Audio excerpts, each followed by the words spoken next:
영하 42도. 100년 만에 찾아온 살인적인 한파가 우즈베키스탄 전체를 집어삼켰습니다. 도시의 심장인 발전소마저 얼어붙어 멈춰버린 절체절명의 순간. 현장에 있던 기술 강국 일본조차 이건 신의 영역이다라며 철수를 결정했습니다. 150만 명의 시민이 고스란히 얼어 죽을 위기였습니다. 하지만 모두가 포기하고 뒤를 보일 때 홀로 앞으로 나선 이들이 있었습니다. 얼음장 같은 파이프 속으로 맨몸을 던진 사람들. 사람이 죽어가는데 매뉴얼이 무슨 소용입니까? 세계가 경악하고 우즈베키스탄이 눈물 흘린 그날 밤의 기적. 그들은 기술자가 아니라 전사였습니다. 아무도 예상치 못했던 한국인들의 뜨거운 이야기, 지금 시작합니다. 잠깐 좋아요와 구독해주시면 정말 감사하겠습니다. 저는 아그잠 흐자예프입니다. 우즈베키스탄 전력청 중앙통제실장으로 35년을 일해왔죠. 타슈켄트의 겨울은 원래 춥습니다. 하지만 그의 1월의 추위는 날씨가 아니라 재앙이었어요. 영하 42도. 제 평생, 아니 우즈베키스탄 건국 이래 이런 숫자는 본 적이 없었습니다. 도시의 가로수가 얼어 터지는 소리가 총성처럼 들리던 새벽 3시였어요. 전력청 중앙통제실의 붉은 경고등이 미친 듯이 울리기 시작했습니다. 부하 직원이 비명을 지르듯 보고했어요. 실장님, 4호기 냉각수 순환 펌프가 멈췄습니다. 배관이 얼어붙고 있습니다. 그 말을 듣는 순간 제 심장도 멈추는 듯 했습니다. 타슈켄트 시민 150만 명의 난방을 책임지는 심장이 멈춘 겁니다. 이대로라면 24시간 안에 도시 전체가 거대한 냉동고가 됩니다. 노약자와 아이들부터 죽어나갈 것이 뻔했어요. 저는 창밖을 바라보았습니다. 눈보라가 미친 듯이 휘몰아치고 있었고 가로등 불빛조차 얼어붙은 것처럼 희미했어요. 저 바깥에 150만 명이 있습니다. 저들이 오늘 밤을 넘기지 못할 수도 있어요. 저는 즉시 현장에 주재하던 두 외국 기술팀을 호출했습니다.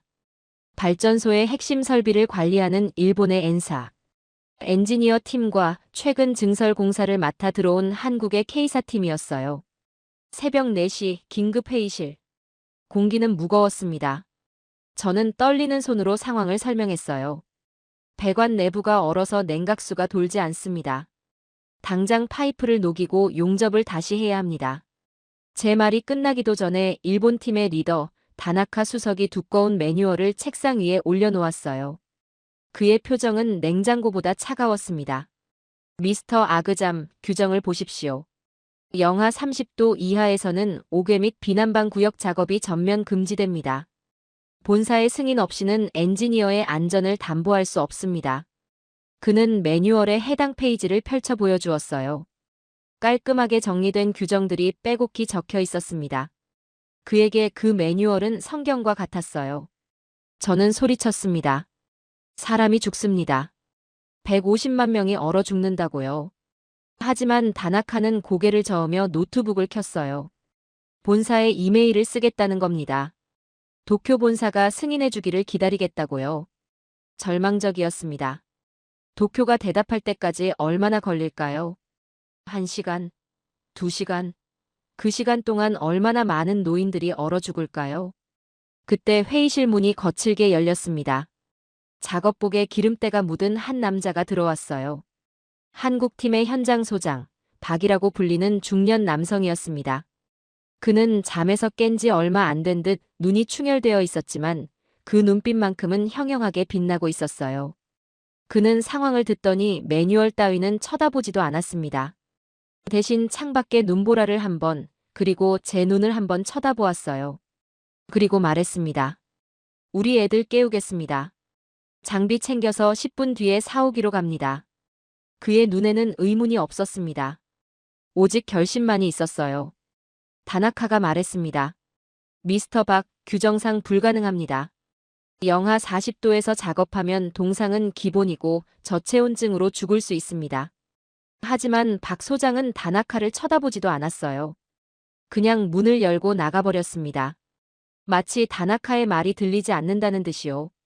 저는 그 순간 이해할 수 없는 전율을 느꼈습니다. 저들은 왜 남의 나라 사람들을 위해 목숨을 거는 걸까요? 일본 팀은 자국민도 아닌 우즈베키스탄 사람들을 위해 규정을 어길 생각이 없었어요. 당연한 겁니다. 합리적인 판단이에요. 그런데 한국 팀은 왜 저러는 걸까요? 다나카가 중얼거렸습니다. 미쳤군. 저 사람들 미쳤어. 그 말이 제 귀에 꽂혔어요. 미쳤다. 네, 어쩌면 미친 거겠죠. 상식적으로 이해되지 않으니까요. 하지만 그 미침이 150만 명을 살릴 수 있는 유일한 방법이었습니다. 저는 잠시 창밖을 바라보았습니다. 눈보라가 점점 거세지고 있었어요. 저 바깥에 아이들이 있습니다. 엄마 품에 안겨 자고 있는 아기들, 할머니 무릎에서 동화책을 듣는 아이들. 그들은 이 발전소가 멈췄다는 사실을 모릅니다. 그냥 따뜻한 방에서 자고 있겠죠. 하지만 몇 시간 후면 그 방이 냉동고가 됩니다. 저는 박 소장의 뒷모습을 따라 회의실을 나섰습니다. 그 답을 찾고 싶었거든요. 왜 저들은 남의 나라 사람들을 위해 목숨을 거는 걸까요? 이권도 없고 보상도 없는데. 저는 그 질문의 답을 그날 밤 찾게 되었습니다. 현장은 지옥이었습니다. 발전소 외벽은 이미 성에로 뒤덮여 하얀 괴물처럼 보였어요. 살이 닿으면 쇠가 피부를 찢어발길 듯한 추위였습니다. 숨을 쉬면 콧속이 얼어붙는 느낌이었어요. 코털이 바스락거리며 부서지는 것 같았습니다. 저는 평생 이런 추위를 겪어본 적이 없었어요. 일본 팀은 약속대로 호텔 로비에서 대기하고 있었습니다. 따뜻한 난방이 나오는 그곳에서 본사의 지침을 기다리며 커피를 마시고 있었어요. 다나카 수석은 노트북을 열어놓고 이메일 화면을 새로 고침하고 있었습니다. 도쿄 본사의 답변을 기다리는 거죠. 저는 그들을 비난할 수 없었어요. 그것이 합리적인 판단이었으니까요. 그들은 규정을 따르고 있었고 규정은 사람을 보호하기 위해 만들어진 것이니까요. 하지만 한국팀의 숙소 앞은 전쟁터였습니다. 야, 용접기 챙겨. 보온재 있는 대로 다 뜯어와. 박 소장의 고함 소리가 칼바람을 뚫고 들렸어요. 한국 엔지니어들은 마치 군대처럼 움직였습니다. 그들의 동작에는 군더더기가 없었어요. 누군가는 트럭에 시동을 걸고 누군가는 핫팩을 박스째 나르고 있었습니다. 잠에서 깬 지 10분도 안 됐을 텐데 그들은 이미 완벽하게 준비되어 있었어요. 저는 박 소장 옆으로 다가갔습니다. 그의 손을 보았어요. 장갑을 끼지 않은 채 도면을 쥐고 있는 그의 손등은 이미 터지고 갈라져 피가 배어 나오고 있었습니다. 오래된 상처 위에 새로운 상처가 덧나 있었어요. 수십 년간 현장에서 굴러온 손이었습니다. 그때 이상한 장면을 목격했어요. 그는 무의식적으로 낡은 지갑 속의 사진을 한번 어루만지더니 다시 주머니에 넣었습니다. 그 짧은 순간의 눈빛이 너무나 깊어 보였어요. 무언가 아픈 기억이 담긴 눈빛이었습니다. 저는 그 사진이 궁금했지만 물어볼 수 없었어요. 지금은 그럴 때가 아니었으니까요. 박 소장, 정말 괜찮겠소. 이건 자살행위나 다름없소. 제 물음에 그는 씩 웃었습니다. 누런이가 드러났어요. 실장님, 한국에는 온돌이라는 게 있습니다. 방바닥이 따뜻해야 잠이 오죠. 저 차가운 아파트에 있는 사람들, 오늘 밤 그냥 두면 다 죽습니다. 내 새끼들이 저기 있다고 생각하면 계산기 두드릴 시간 없죠. 그는 내 새끼들이라고 했습니다. 타슈켄트의 아이들을 자신의 가족과 동일시하고 있었어요. 본 적도 없는 우즈베키스탄의 아이들을 자기 자식처럼 생각하고 있었습니다. 일본 기술자들이 계약을 볼 때 한국 기술자들은 사람을 보고 있었어요. 일본 팀이 매뉴얼을 넘길 때 한국 팀은 파이프 속으로 들어갈 준비를 하고 있었습니다. 젊은 엔지니어 한 명이 박 소장에게 물었어요. 소장님, 진짜 들어가야 합니까? 위험하잖아요. 박 소장이 대답했습니다. 야, 저 아파트에 할머니, 할아버지들 있어. 애기들도 있고. 지금 난방 안 되면 다 얼어 죽어. 네 할머니가 저기 있다고 생각해봐. 그래도 안 들어갈 거야. 젊은 엔지니어가 고개를 숙였어요. 알겠습니다. 들어가겠습니다. 저는 그 대화를 들으며 가슴이 뜨거워졌습니다. 그들은 자신들의 안전을 생각하지 않았어요. 오직 저 도시에 있는 사람들만 생각했습니다. 그것이 한국인의 방식인가 봅니다. 트럭이 출발했습니다. 눈보라를 뚫고 사오기를 향해 달렸어요. 저는 그들의 트럭 뒤를 따르며 가슴 한구석에서 뜨거운 무언가가 올라오는 것을 느꼈습니다. 저들은 영웅이 아닙니다. 그냥 평범한 기술자들이에요. 그런데 왜 저토록 위대해 보이는 걸까요? 저는 그 답을 찾기 위해 그들과 함께 현장으로 향했습니다. 나중에 안 사실인데 그날 밤 한국팀 대원들 중 절반은 독감에 걸려 있었다고 합니다. 열이 나고 기침이 나는데도 그들은 침대에서 일어나 작업복을 입었어요.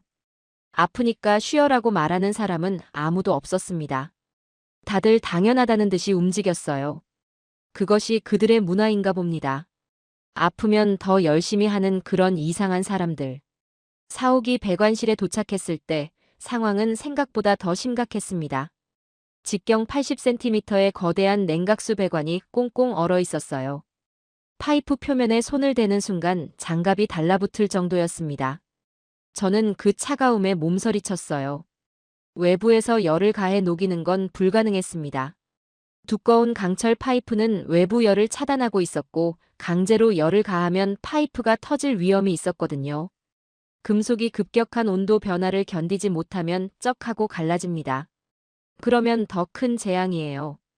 일본 팀의 다나카가 뒤늦게 현장에 나타났습니다. 방한복을 완벽하게 갖춰 입고 계측기로 온도를 쟀어요. 그리고 고개를 저었습니다. 불가능합니다. 이건 장비를 교체해야 해요. 새 부품이 일본에서 오려면 최소 2주는 걸립니다. 그의 진단은 정확했어요. 과학적으로는 불가능했습니다. 하지만 한국팀은 다른 과학을 가지고 있었습니다. 박 소장은 파이프의 맨홀 뚜껑을 가리켰어요. 안에서 녹인다. 다나카와 제가 동시에 소리쳤습니다. 뭐라고요? 사람이 들어가서 안쪽에서 얼음을 깨고 용접기로 열을 가하면서 전진한다. 그 방법뿐이야. 박 소장의 말에 다나카의 얼굴이 창백해졌어요. 미쳤습니까? 영하 20도가 넘는 좁은 철관 속에 사람이 들어가요. 저체온증으로 30분도 버티기 힘듭니다. 폐쇄공포증은 둘째치고요. 저도 같은 생각이었습니다. 그건 자살행위였어요. 게다가 용접가스는요. 산소는요. 좁은 파이프 안에서 용접을 하면 유독가스가 찹니다. 환기가 안 되면 질식해요. 다나카의 말이 옳았습니다. 과학적으로, 논리적으로 그 작전은 불가능했어요. 하지만 제 눈앞에서 기적이 준비되고 있었습니다.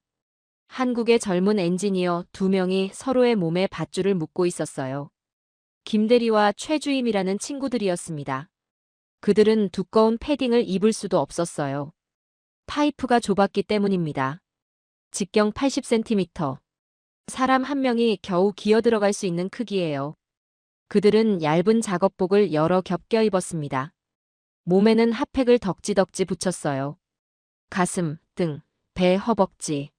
핫팩으로 도배를 했지만 그것으로 영하 20도를 버틸 수 있을지는 미지수였습니다. 무전기와 작은 산소통을 챙기고 망치와 용접기를 손에 들었어요. 김대리, 무리하지 마. 신호 보내면 바로 줄 당길 테니까. 박 소장이 말했습니다. 걱정 마십시오, 소장님. 사우나 왔다 생각하겠습니다. 김대리가 농담을 던지며 맨홀 속 어둠으로 사라졌어요. 그 뒤를 최주임이 따랐습니다. 두 젊은이가 어둠 속으로 사라지는 모습. 저는 그 광경을 보며 다리가 후들거렸습니다. 저 안에서 무슨 일이 벌어질지 아무도 몰랐어요. 그들이 살아 돌아올 수 있을지도 확신할 수 없었습니다. 그것은 기술의 영역이 아니었습니다. 인간 정신의 영역이었어요. 일본 엔지니어들은 입을 벌린 채 그 광경을 바라만 보고 있었습니다. 다나카는 아무 말도 하지 못했어요. 그의 매뉴얼에는 이런 상황이 적혀 있지 않았으니까요. 사람이 파이프 속으로 들어가는 항목 따위는 없었을 겁니다. 한국팀의 다른 대원들이 맨홀 입구에서 밧줄을 단단히 잡았습니다. 그들도 떨고 있었어요. 추위 때문인지 두려움 때문인지 모르겠습니다. 어쩌면 둘 다였을 거예요. 하지만 그들은 줄을 놓지 않았습니다. 저 안에 있는 동료와 연결된 유일한 끈이었으니까요. 박 소장이 무전기를 입에 가져다 댔습니다.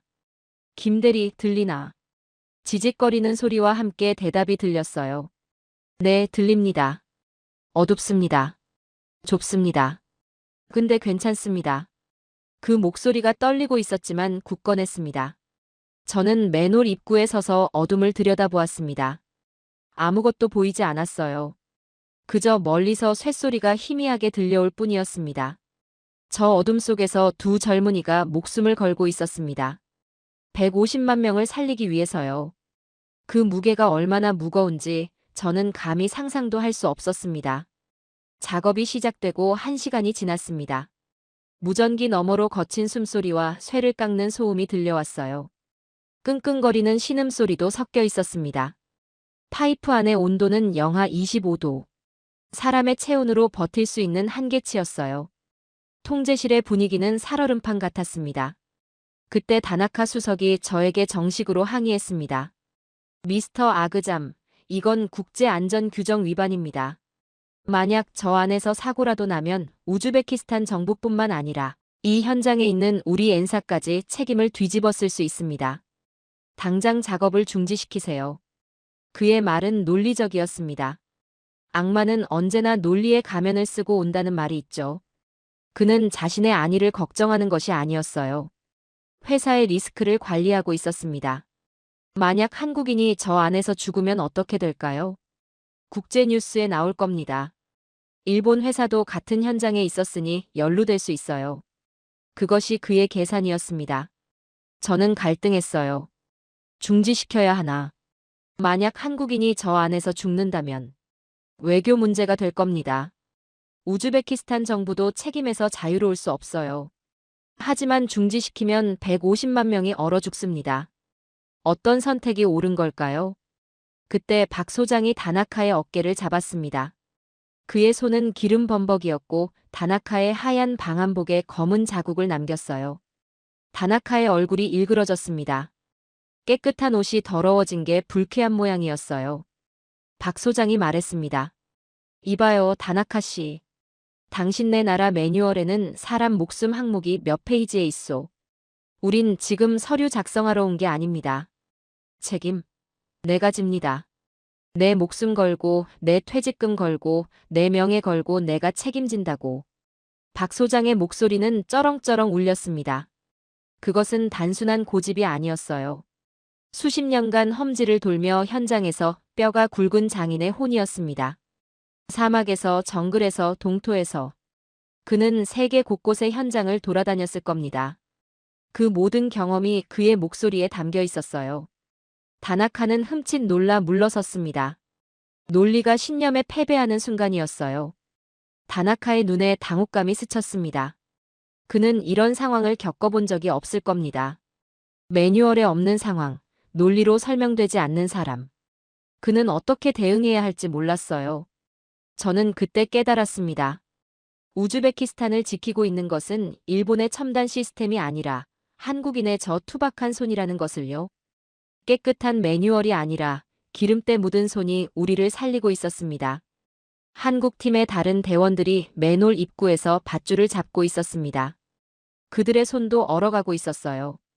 장갑을 껴도 소용없었습니다. 그래도 그들은 줄을 놓지 않았어요. 저 안에 있는 동료와 연결된 유일한 끈이었으니까요. 누군가 따뜻한 커피를 가져왔습니다. 우즈베키스탄 직원이었어요. 한국팀 대원들에게 나눠주었습니다. 고맙습니다. 한국인들이 서툰 러시아어로 인사했어요. 그 작은 교류가 가슴을 따뜻하게 만들었습니다. 우리는 한 팀이었어요. 국적은 달랐지만 목표는 같았습니다. 일본 팀은 여전히 멀찍이 서서 지켜보고 있었습니다. 다나카는 노트북을 열어 뭔가를 기록하고 있었어요. 아마 보고서를 쓰고 있었을 겁니다. 그것이 그들의 방식이었습니다.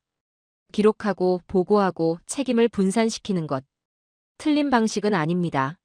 하지만 지금 이 순간 그 방식은 아무 소용이 없었어요.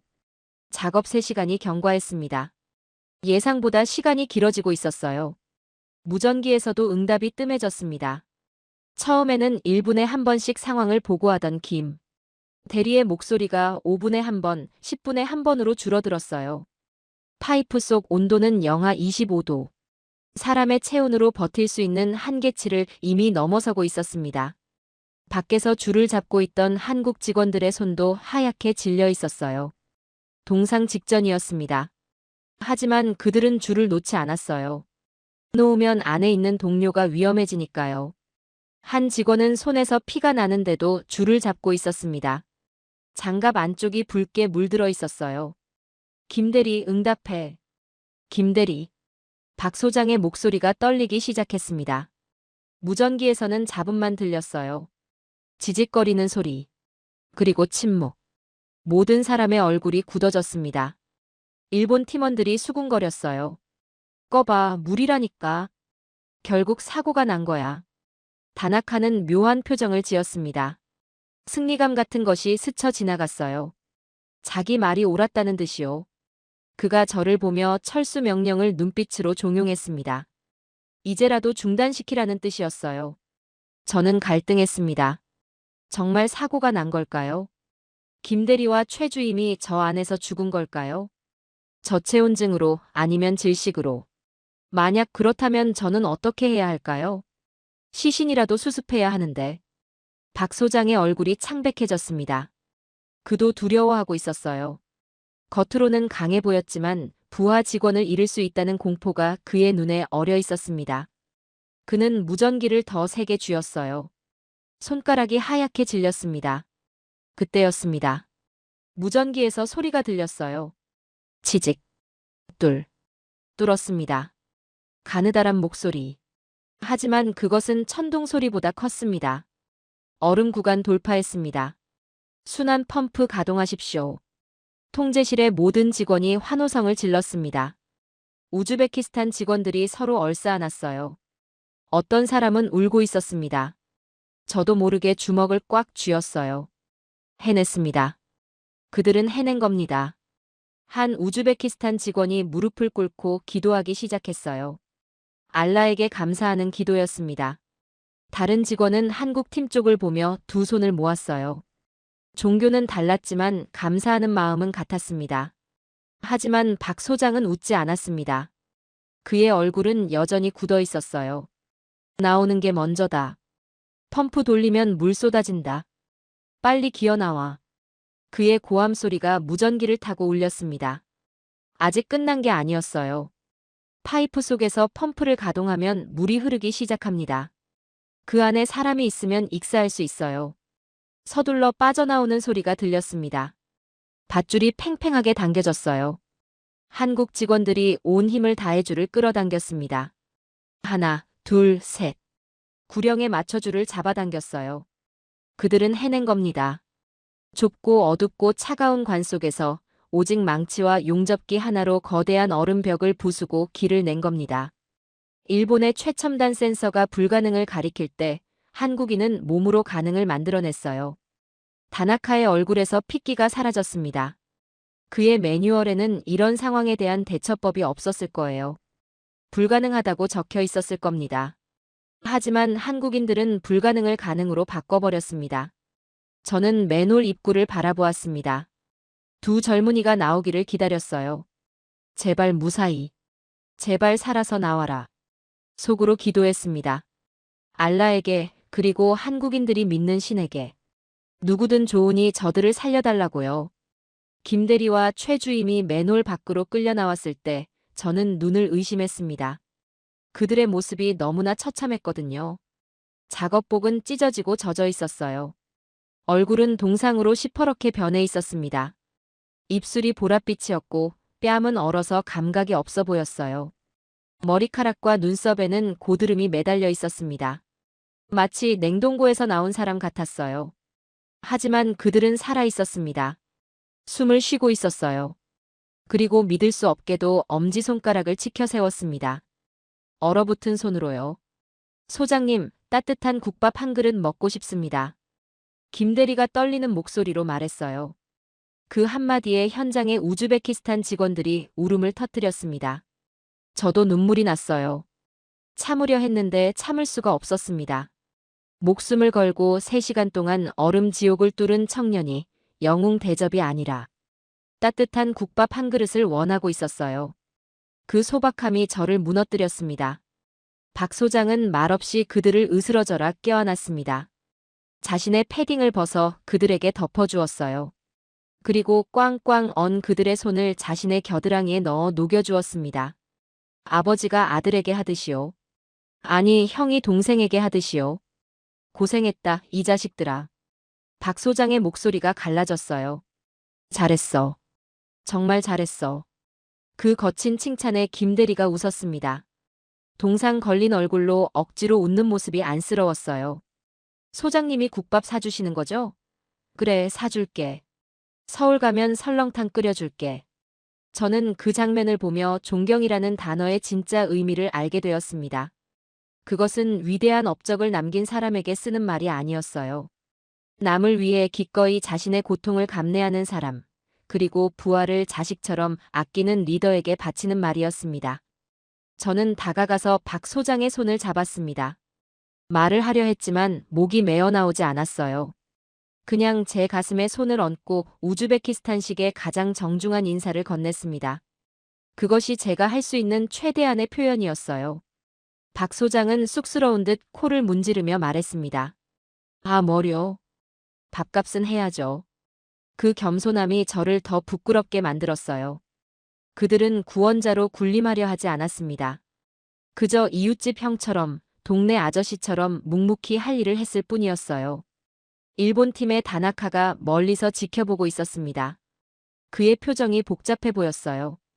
부끄러움일까요? 아니면 이해할 수 없다는 표정일까요? 어쩌면 둘 다였을 겁니다. 그는 결국 한마디도 하지 않고 자리를 떴어요. 그의 매뉴얼에는 이런 상황에서 뭐라고 말해야 하는지 적혀 있지 않았을 테니까요. 우즈베키스탄 직원들이 한국 팀에게 다가갔습니다. 말이 통하지 않았지만 그들은 한국인들의 손을 잡고 고개를 숙였어요. 어떤 직원은 무릎을 꿇었습니다. 감사합니다. 서툰 한국어로 말했어요. 아마 급하게 배운 모양이었습니다. 그 짧은 단어에 모든 마음이 담겨 있었어요. 김대리와 최주임은 담요에 쌓여 따뜻한 차를 마시고 있었습니다. 그들의 얼굴에 조금씩 핏기가 돌기 시작했어요. 살았습니다. 그들은 살아서 돌아왔습니다. 그리고 150만 명을 살렸습니다. 저는 그들에게 다가가 물었어요. 무섭지 않았습니까? 저 안에서. 김대리가 대답했습니다. 무서웠죠. 숨이 안 쉬어지는 것 같았어요. 근데 소장님이 밧줄 잡고 있다는 거 알았으니까 괜찮았습니다. 혼자가 아니었으니까요. 그 말이 가슴에 남았습니다. 혼자가 아니었으니까. 그것이 그들의 힘이었어요. 서로를 믿는 것, 서로를 위해 목숨을 거는 것. 그것이 한국인들의 방식인가 봅니다. 최주임이 말했어요. 파이프 안에서 제일 힘들었던 건 추위가 아니었습니다. 어둠이었어요. 아무것도 안 보이니까 무서웠어요. 근데 앞에 김대리가 있고 뒤에 밧줄이 있으니까 버틸 수 있었습니다. 그 말에 박 소장이 그들의 머리를 쓰다듬었어요. 잘했다, 이 자식들아. 정말 잘했어. 30분 뒤 4호기 펌프가 굉음을 내며 돌아가기 시작했습니다. 웅웅거리는 기계음이 들렸을 때 저는 그것이 세상에서 가장 아름다운 소리라고 생각했어요. 통제실 모니터의 수치가 정상 범위로 올라갔습니다. 빨간불이 초록불로 바뀌었어요. 타슈켄트 시내의 전력 공급망에 하나씩 초록불이 켜졌습니다. 도시가 다시 숨을 쉬기 시작했어요. 150만 명의 집에 난방이 돌아갔습니다. 아이들이 따뜻한 이불 속에서 잠들 수 있게 되었어요. 노인들이 얼어 죽지 않아도 되었습니다. 그 모든 것이 한국인들 덕분이었어요. 상황이 종료되고 한국팀이 장비를 챙겨 떠날 때였습니다. 저는 탈의실 구석 의자에 떨어진 낡은 지갑을 발견했어요. 박 소장의 것이었습니다. 아까 그가 만지작거리던 그 지갑이요. 아마 작업하느라 정신없이 움직이다가 떨어뜨린 모양이었어요.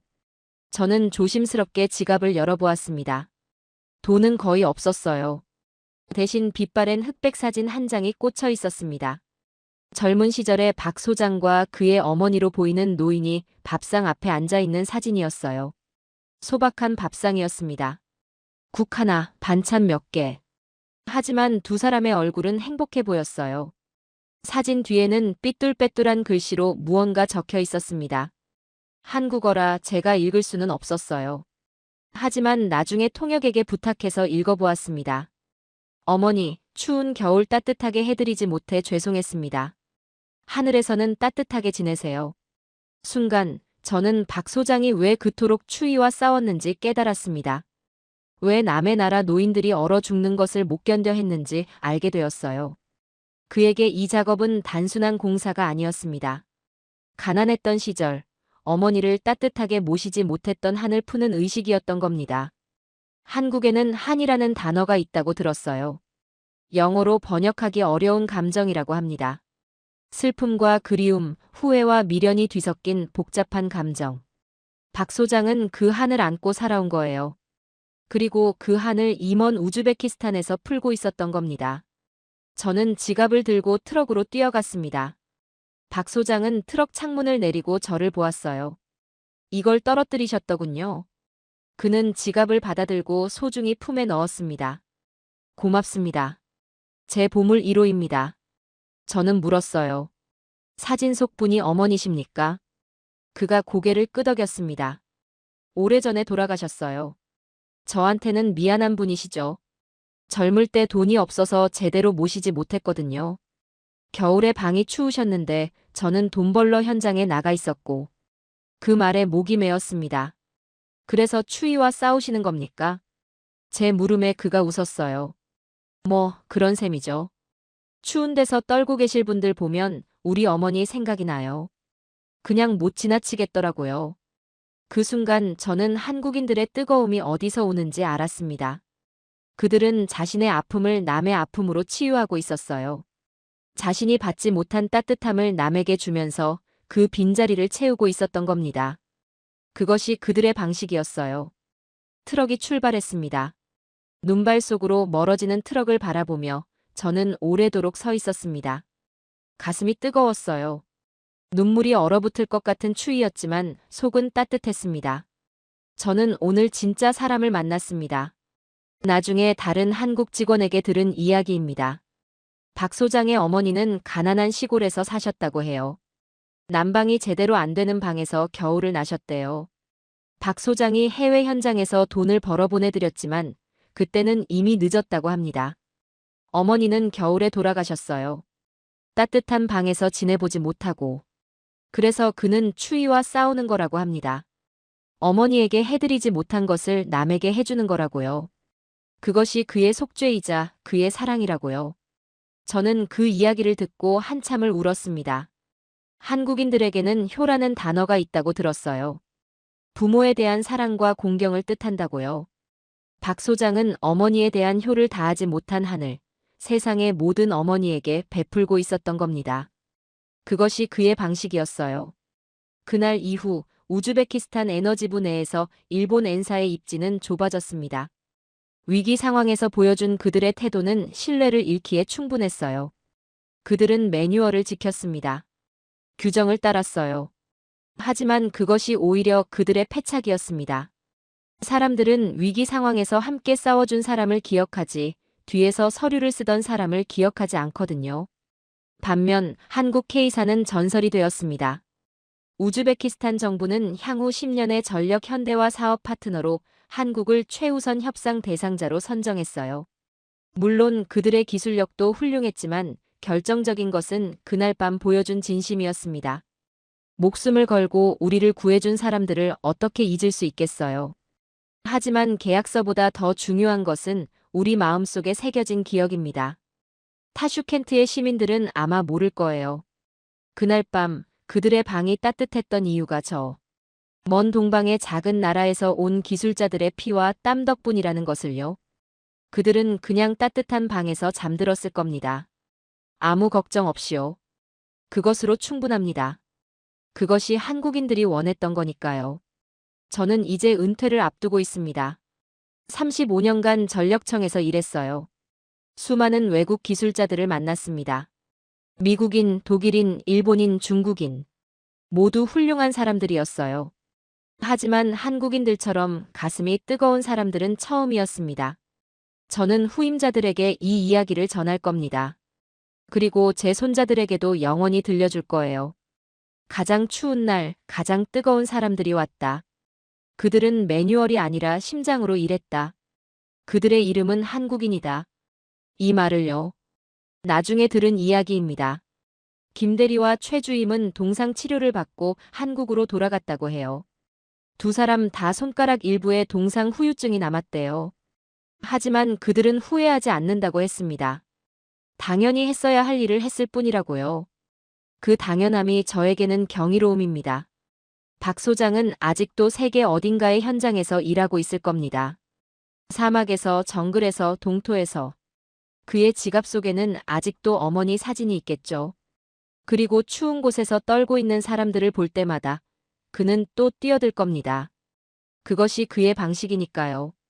저는 오늘 저녁 한국 식당에 가볼 생각입니다. 타슈켄트에 한국 식당이 몇 군데 있거든요. 그들이 그토록 좋아하던 국밥을 먹어보려고요. 뜨거운 국물이 목을 타고 내려갈 때 어떤 기분이 들까요? 왠지 그 맛이 그들의 마음과 닮아 있을 것 같아요. 따뜻하고 소박하고 진심이 담긴 맛. 마지막으로 한 가지 더 말씀드리고 싶습니다. 저는 한국에 대해 아는 것이 별로 없었어요. K-팝이나 삼성 정도만 알았죠. 하지만 이제 저는 압니다. 한국의 진짜 힘은 첨단 기술이나 화려한 문화가 아니에요. 그것은 저 기름때 묻은 손에 있습니다. 목숨을 걸고 남을 살리는 저 뜨거운 심장에 있어요. 세상 사람들은 한국의 반도체와 자동차를 이야기합니다. 하지만 제가 본 한국의 진짜 저력은 영하 40도의 파이프 속에 있었어요. 얼어붙은 세상을 녹이는 한국인의 정. 그것이 제가 발견한 한국입니다. 이 글을 읽는 당신에게 묻고 싶습니다. 당신의 이웃이 얼어 죽어가고 있다면 당신은 매뉴얼을 펼칠 건가요? 아니면 파이프 속으로 들어갈 건가요? 쉽지 않은 질문입니다. 하지만 한국인들은 그 질문에 몸으로 답했습니다. 저는 그들을 영원히 기억할 겁니다. 차가운 계산기보다 뜨거운 심장을 선택한 사람들. 세계가 미련하다고 말할 때 한국인은 기어이 기적을 만들어냈습니다. 오늘 우리가 우즈베키스탄에 심은 것은 단순한 파이프가 아니었습니다. 그것은 얼어붙은 세상도 녹일 수 있다는 한국인의 뜨거운 정이었습니다. 지금도 세계 곳곳에서 묵묵히 땀 흘리고 계신 대한민국의 모든 영웅들에게 존경을 표합니다. 오늘 이야기가 가슴을 울리셨다면 구독과 좋아요 부탁드립니다. 여러분의 작은 관심이 더 많은 감동적인 이야기를 찾아내는 큰 힘이 됩니다. 감사합니다.